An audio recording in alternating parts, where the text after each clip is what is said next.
Okay, so I'm sorry it's been a while. I'll be kicking out, I think, 3 to 4 videos here in rapid succession, but for a while there, it almost seemed like everything about my current understanding of the creator's calendar was being undone, which is always a possibility I'm open to. I don't claim to be perfect or all-knowing, and I'm continually learning in love, and I look forward to loving swordplay, iron sharpening iron, with my fellow truth seekers as we continually draw closer and closer to our Creator and His truths. The ultimate goal, to be able to worship Him in spirit and in truth. Anyway, I believe it was shortly after the shortest day of the year last year, so commonly called the winter solstice, when you get the shortest day, the sun reaches its lowest point, and there'll be a video coming out on that soon. I have some data I did collect from that. It's very overdue, but like I said, everything kind of went on hold when all this other calendar stuff started happening. So it was around that time, I think the turn of this new Gregorian year, that calendar discussions started to kick into high gear. Jerry Morris allowed some woman to post a couple vids on his channel explaining her understanding of the calendar, which understanding I believe, let's see here, I believe is, or was, in alignment with what John Mitten puts out, but not necessarily something Jerry agrees with entirely. Kind of still waiting for clarity from him on that. So this really started to make my head spin, because all of a sudden it seemed Jerry was throwing his 364-day solar year cycle observation claim out the window, because this woman was saying there was actually 365.22 days, etc., whatever, in the solar cycle. So I tried to find clarity on this topic from Jerry, but I haven't found the answer I was looking for yet. At the moment, he does seem to still be claiming the sun is actually on a 364-day yearly cycle, and that the date that they have for the start of this new upcoming year remains unchanged, despite what the woman in her new video on Jerry's channel said. In either situation, somehow it seems it might not matter this year. Somehow it seems the Google proclaimed spring equinox is predicted to occur on the same day Jerry was saying. So it seems Jerry's calendar and this woman's calendar will be the same. They'll be on the same schedule this year. And again, I'm not really sure how that's working out. It coincidentally somehow. I guess we'll just have to kind of look at rolling years, because I feel like that's the way it worked out last year, but I don't think it should have. I don't know, there's something weird going on. But, however, in some future year, if the sun is really not currently on a 364-day cycle, but rather something like 365.22 or whatever, then at some point a decision might have to be made to pick one or the other. You know, what happens if the Google proclaimed equinox or solstice doesn't match Jerry's claim? So in my recent leap year, month, week, etc. video, I talk about this decision a little bit, maybe a lot of it, but according to the woman on Jerry's channel, and I believe according to John Mitten, at some point every 3 or 5 or 8 years, they need to throw in a leap week that will be intercalated into the calendar, the calculated calendar. This is the part that I'm not really sure if Jerry agrees with, or was simply allowing her to say this on his channel to keep people informed of options and or to provoke collective thought. So it seems the big question that remains is the sun on a 364-day cycle, as Jerry seems to still claim, or is it actually something else? Only time will tell. Get it? Not funny. Okay, so, that is only time and diligent. I have to confess, I'm reading my notes here, because I figure that's just more... Like, I wouldn't have time to sit down and read a blog with all this stuff, so I'm an audio listener, so I could have put this out on a blog, but I choose to read it, because people can listen to it on the go and not have to sit down and read it. So that was kind of lame, like that joke was in there, and it was kind of lame reading it. But anyway, but seriously, okay. That is only time and diligent effort made by pure-hearted truth seekers, recording and sharing their observations of the Creator's luminaries and timepieces. That is why I still do everything I can to encourage other truth seekers to start learning about these things and to start observing their Creator's timepieces for themselves and stop taking other people's word for it, be it Google, Jerry, whatever. I think people need to learn to do this on an individual level. So that is why I keep putting out these luminary observational videos, so we can all learn together what works, what doesn't work, etc. Okay, I don't want to see people caught off guard. Right, so if and when, a change or discrepancy between Google and Jerry's or whoever happens, hopefully people won't be trying to figure it out then, possibly in the midst of tribulation or a knowledge blackout or something. It reminds me of the parable of the wise and foolish virgins. We should be thinking about this stuff now and not wait until the last minute, where we might be forced to make a rushed decision because there isn't adequate time to study it all out. So on that note, I want to put some thoughts out there regarding these calculated calendars. Think about it. You have the Gregorian calendar adding a leap day every 4 years. You have the Jews adding a leap month every so many years. And now we have a leap week being added every 3, 5, or 8 years. What if time was simpler than having to calculate and or make adjustments and intercalations? I'm going to propose that perhaps we should just let time run its course without any calculations and allow the location of the Creator's heavenly luminaries, his timepieces, to set the time due to their exact location in the heavens. Genesis 1:14. Just like the hands of a gigantic clock. You know what I mean? Like we know that it is noon because the hands of the clock are pointed to 12, a specific location, not near 12, and then let's add a few minutes here or there to get it to be noon. It's noon because the hands of the clock are pointed directly and exactly at the 12. Likewise, for the Creator's timepieces, the sun, the moon, and the stars. Genesis 1:14. I'm concerned that people are getting something mixed up.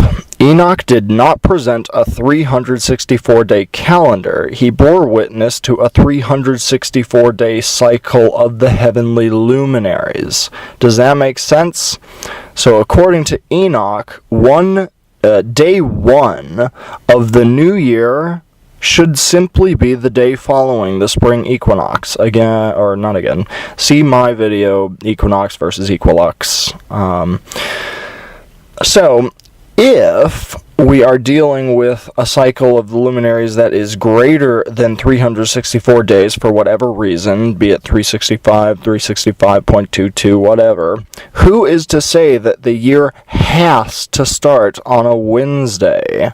I realize it's a nice thought that the Sabbath should fall a certain number of days following the equinox, per the creation account. In the creation account, the sun being created on a certain day, and then the Sabbath occurring a certain number of days after that, and kind of that's the cycle people look for. But who is to say this must be the way it works? Don't get me wrong, I currently don't think the time of the seventh-day Sabbath is going to fluctuate, and again, this is my current understanding, which could change after more study, but that's what I currently see.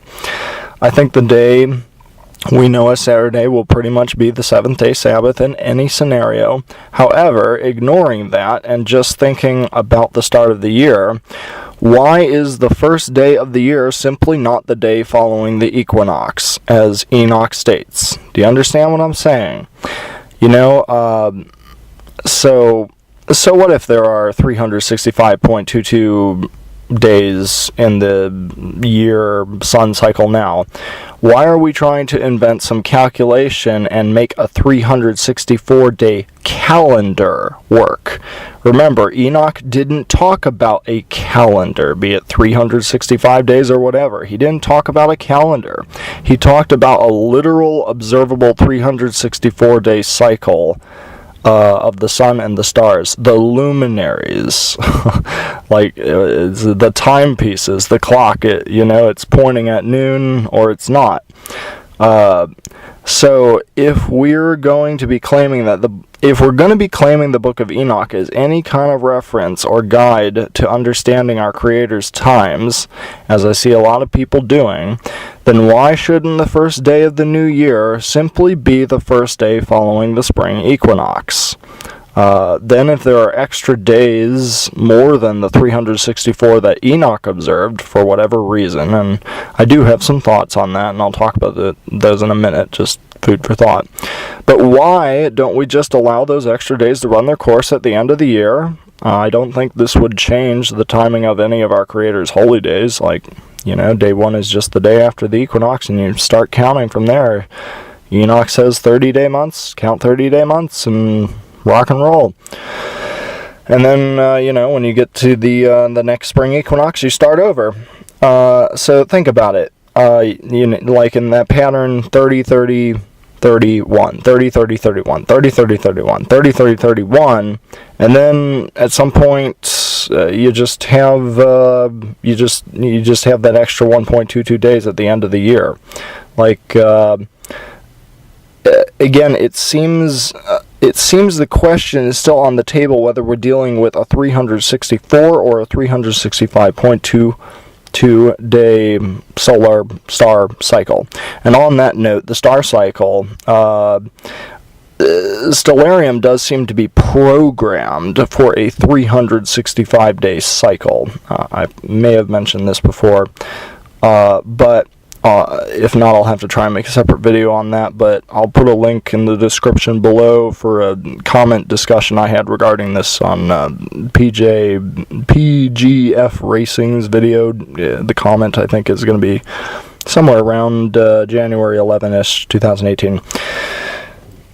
But so what if there's a discrepancy? Either the Book of Enoch is flat out false and in error, or there's simply a translation error or something going on. Or if Enoch is not in error, we should simply start the year on the day following the spring equinox. And those other extra days will just run their course at the end of the cycle. Okay, so think about think about it with me for a second. This is just brainstorming here. What if the sun and the star cycle, truly is different than 364 days by 1.22 days or something like that? Is it possible we might someday be able to confirm exactly when this extra 1.22 days comes into play? Like, if people learn to observe the Creator's timepieces at the 4 different stations of the year, the spring and equinox and summer solstice and fall equinox and winter solstice, Enoch said that the seasons were 90 days, and then you had that intercalary day. I don't know why they call it that, but so you have 91, 91, 91, 91 equal 364. However, if there's an extra 1.22 days, what if that's not being spread out over the whole year?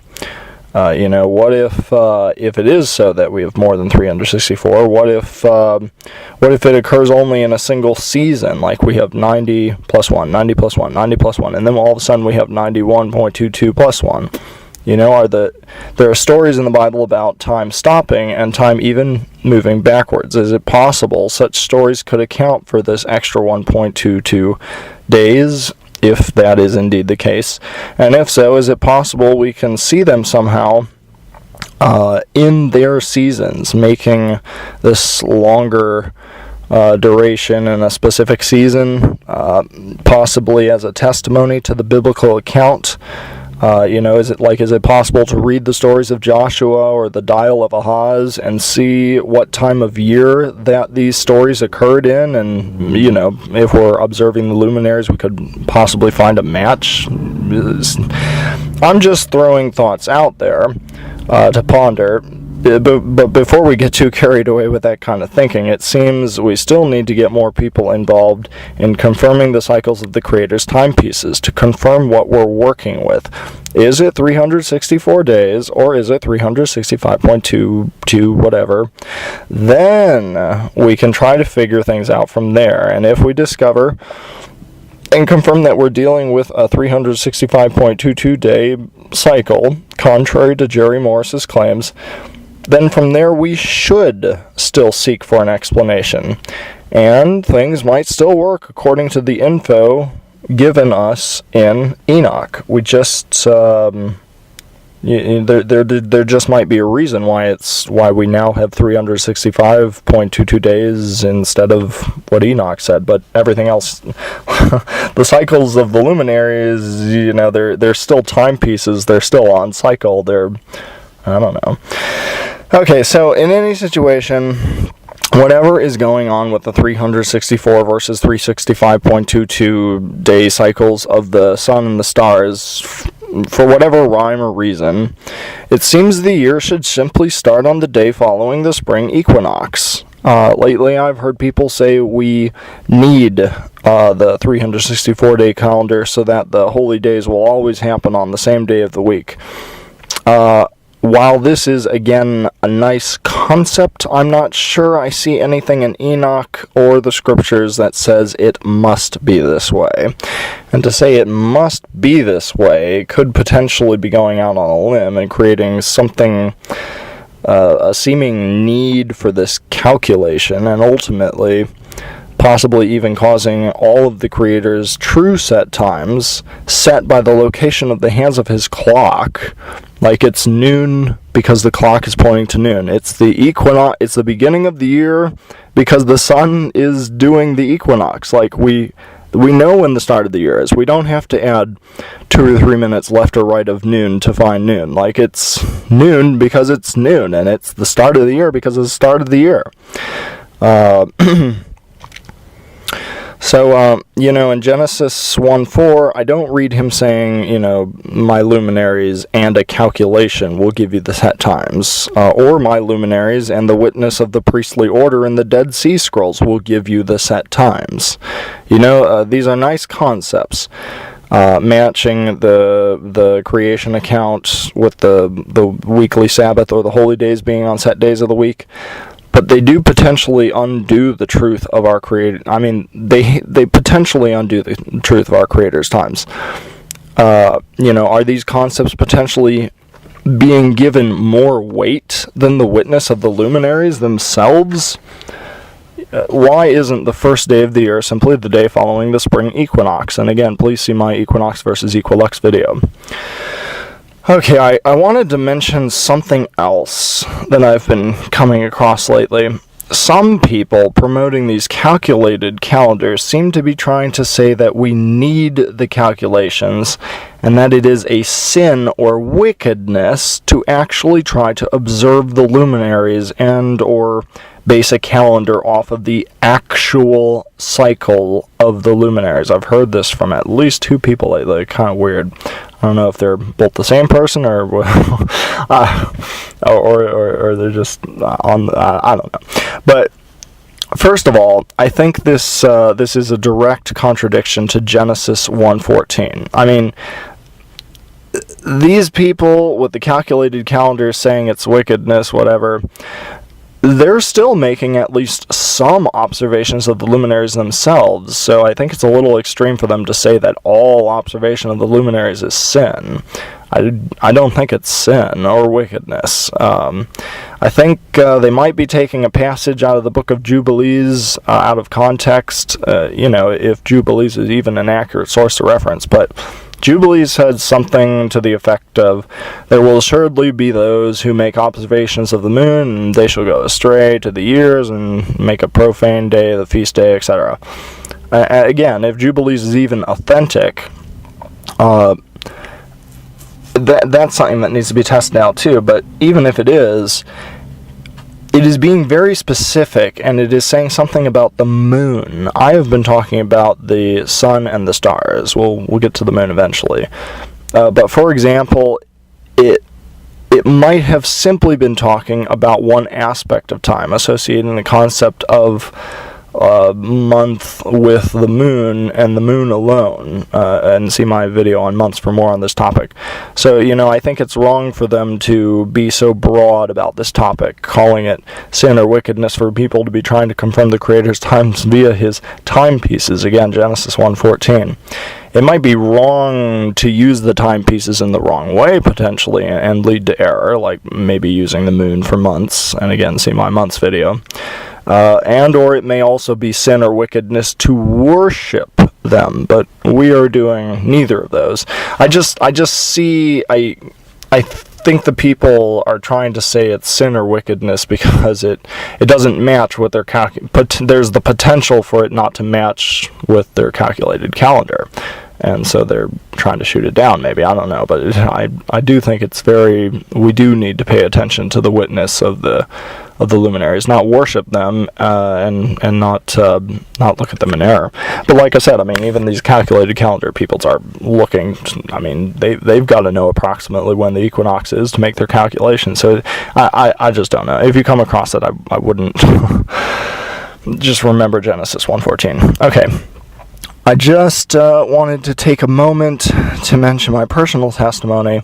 There is an interesting timing of all this. I came across Jerry and John's stuff at the same time, and I thought both of their stuff and their claims went hand in hand, and it was very easy to believe the year starting on Wednesday every year, so the Sabbath matched the creation account, and the holy days would be the same day every week and year. However, if the 364-day thing potentially goes out the window, then these things regarding the timing of the Sabbath and the holy days have the potential to simply become nice concepts. But the luminaries are the hands of the Creator's clock. We know the set time based off their positions. What I'm trying to say is, when I was inexperienced and just coming into this, I relied upon the knowledge of others and just assumed it was all in harmony and it was all solid truth. But potentially, the witness of the luminaries is the only solid truth, be it 364 or 365, whatever, on this topic. And these other adders about the Sabbath and the holy days are just simply nice concepts, if that makes sense, potentially. I wouldn't I wouldn't discount or minimize the witness of the luminaries over logic. But Enoch says the first month of the year, by implication, begins when the sun enters the fourth great portal. And he also explains the year ends, implying the start of the next year after the 364th day. If we're actually dealing with a 365.22 day cycle, why wouldn't the year simply end after that cycle has completed? Like, it still starts and ends no matter what that cycle is. If it has changed, it's still the Creator's clock. Like, you better believe the Creator's in control of that puppy. I think. So So, like, is there need for any calculation, or do we just watch to see what the cycle's doing? Like, is our concept of time wrong, and we think we need the calculations? And with all that I'm saying, like, the seasons won't be an issue. And again, watch my previous video on the leap year, week, month. But the seasonal drift, that's not an issue. I mean, the seasons occur based on the location of the sun in the sky, so they're always going to be right on cue, based on the timing of the equinox, or the solstice, or whatever. Okay, so again, I recommend watching my previous video on the leap year, week, month, whatever. Excuse me. There's the potential that, there's potential that certain numbers in Enoch have simply been mistranslated. These numbers might simply be talking about the cycle of the moon falling behind the sun instead of some sort of intercalation. Please, again, watch my leap year, week, month video. So anyway, I guess that's all for now. Please let me know your thoughts. Share with your brothers and sisters in love. If we keep at it, I'm sure truth will be discovered and confirmed at some point. I believe there's a promise out there that goes something like this. The pure in heart will find their Father's truths. Pure in heart will see their Father. Yeah, their Father. But I mean, I believe the pure in heart will, if you seek these truths with a pure heart, He'll reveal them eventually. So, I mean, when I say pure heart, I mean putting all our other motives and agendas aside. Like, we don't need to be defending concepts that, just seem logical. We shouldn't be placing any or things that are popular. Nothing should, okay. I'll be putting out my results for the past winter solstice soon for that 2017, and I'll put out a prep video for the upcoming spring equinox. If you want to start prepping before I put that video out, I recommend watching my summer solstice video. I think that kind of explains what you need to do for the equinox. But and find yourself a tall, solid sundial, like the corner of a chimney, house, church, store, in town, something. Power poles or really thin objects like a flagpole I found doesn't work too well because the light kind of wraps around it. Or it just gets fuzzy and whatnot. Anyway, and the taller the better. The Washington Monument is the most ideal, like literally in the world. If anyone happens to live near that bad boy and they want to do something good for truth seekers, please get a hold of me. And because it's so easy to be able to tell the times with something that big. But anyway, okay, personally, alright, based on my experiments thus far, I still hold that equinoxes are much harder to confirm than the solstices. So, I'm not really sure if I got a feeling things are probably just going to everything's going to kind of wind up working out on what Jerry is saying and what Google is saying this year, unless somehow a bunch of us confirm something else, but with the observations. So based on all the previous things that I've done so far,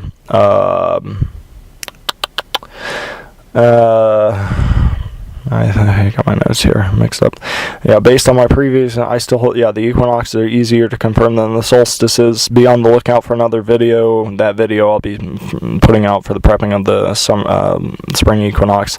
But the best way to confirm any of these solar events, any of them, I currently think, is to collect 3 days of data, bookending the theoretical date of the solar event, and then matching the results with other truth seekers in both North and South America, somewhere in the North and somewhere in the South, and then also with someone at the equator. I think that's important. Whether you think it's a globe or a flat or whatever, I don't know. I haven't made up my mind on that. I just, whatever. But that's the picture you've been looking at this whole time when I say collecting 3 days of data. Because at some point, those are the patterns you're going to see. If you're watching the shadow of some object that during the different times of year, you're going to see those three shapes. You're going to see an arc, and then you're going to see a straight line, then you're going to see another arc. So for the equinox coming up, theoretically, people in these three locations on Earth should see 3 days of data all on the same day. They should see an arc facing one way. Well, they should see an arc facing one way, and then a straight line, and then an arc facing the other way, I think. And I'll talk more about this in my other videos that I'll be putting out soon. Please be sure to check out the links in the description below this video. I have links for things mentioned in the video, but I also have links for the whole playlist and series if you guys want to check that out. So, until next time, shalom, and may Abba bless you as you continually seek His truths with a pure heart.